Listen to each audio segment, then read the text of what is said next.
भाई भौणी समस्तंको एही कालांशरे स्वागत तथा अभिनंदन। आगरु तुमे अनेक गप शुणिछ, आज मध्य मु तुम मानंकु गपटिए कहूची। समस्ते गपटी को मन दे शुणिब। महावीर हनुमान श्री रामंकर परम भक्त।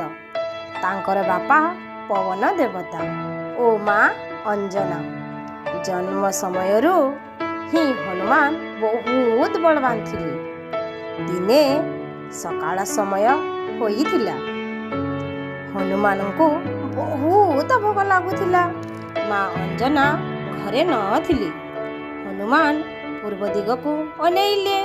सी लाल सूर्य को देखी सीओ भली लाल फल बोली भाविले।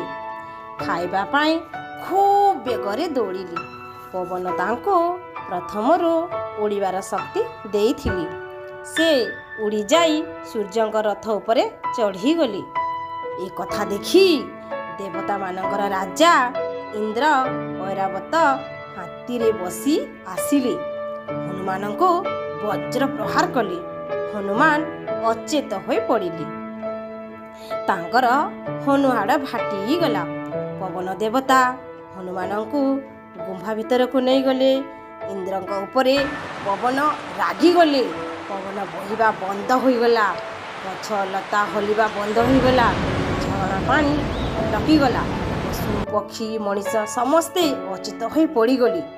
इंद्र ओ सबु देवता भगवान ब्रह्मा को डकैले।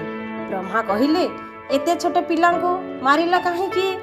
इंद्र ब्रह्मा को क्षमा मागिले। ब्रह्मा कहिले पवन देवता को जाई क्षमा माग। इंद्र पवन देवता को क्षमा मागिले। आउ हनुमान को आशीर्वाद दे कहिले एई बालकर शरीर वज्र परि कठिन हेब। सूर्य देवता तांको तांकर तेज देले।